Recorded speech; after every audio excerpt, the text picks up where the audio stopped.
கிட்டத்தட்ட 3 மாசமா அந்த மரணத்தை பற்றியே பேசி ஒரு நாள் கல்லறை கேட்டில் போய் நின்று ஜெபிச்சுட்டு வந்தேன். எதுக்கு பார்க்க போனீங்க?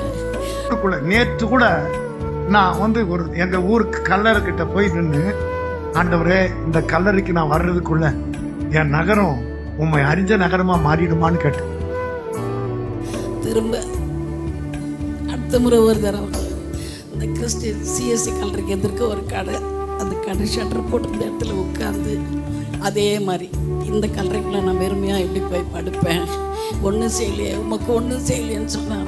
தெரியாம போய் என் மனைவி கிட்ட வந்து சொன்னேன், அம்மா இன்னைக்கு நான் எங்க ஜெபம் பண்ணேன் தெரியுமா? கல்லறையிலன்னு. பொண்ணுங்களுக்கு எல்லாம் போன் பண்ணிடுச்சு, உங்க அப்பாவுக்கு என்ன வயசு ஆச்சு சொல்லுங்க. என்ன பார்த்தா கல்லறை கிட்ட இருக்கிற மாதிரி ஆள் தெரியலையா சொல்லுங்க? வேற எதுவும் நினைக்கிறது? சாதிக்காம நான் செத்துருவனும், சாதிக்காம நான் செத்துருவனும். இந்த கல்லறைக்குள்ள நான் வெறுமையாக எப்படி போய் படுப்பேன், ஒன்றும் செய்யலையே, உமக்கு ஒன்றும் செய்யலையேன்னு சொன்னாராம்.